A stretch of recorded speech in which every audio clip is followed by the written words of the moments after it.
Nelson Mandela est sorti de l'hôpital. L'ancien président sud-africain a passé la nuit dans une clinique de Pretoria pour subir des examens.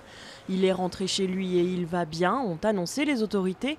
Âgé de 94 ans, le héros de la lutte anti-apartheid avait été hospitalisé 3 semaines en décembre dernier pour une infection pulmonaire.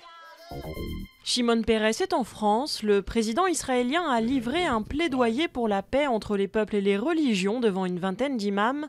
Cette visite intervient à la veille des commémorations de la folie meurtrière de Mohamed Merah, qui avait en mars 2012 tué 3 musulmans et 4 juifs à Toulouse.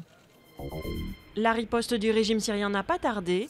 Quelques heures après un assaut des rebelles pour reprendre le quartier de Bab Amr à Homs, l'aviation a bombardé le secteur. La ville, surnommée la capitale de la Révolution et dévastée il y a un an par de violents combats, est complètement bouclée par l'armée. Les habitants des Malouines appelaient aux urnes.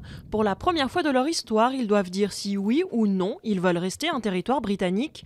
Un référendum dénoncé comme une manipulation par l'Argentine qui revendique cet archipel de 2500 habitants perdu dans l'Atlantique Sud. Dernier préparatif au Vatican avant l'ouverture mardi du conclave qui doit élire le prochain pape. C'est dans la sublime chapelle Sixtine que se réuniront les 115 cardinaux autour de ces tables en cours d'installation. Leurs bulletins de vote seront brûlés dans ce poêle. Et voilà la cheminée d'où sortira la très attendue fumée blanche, signal d'annonce de l'élection du pape.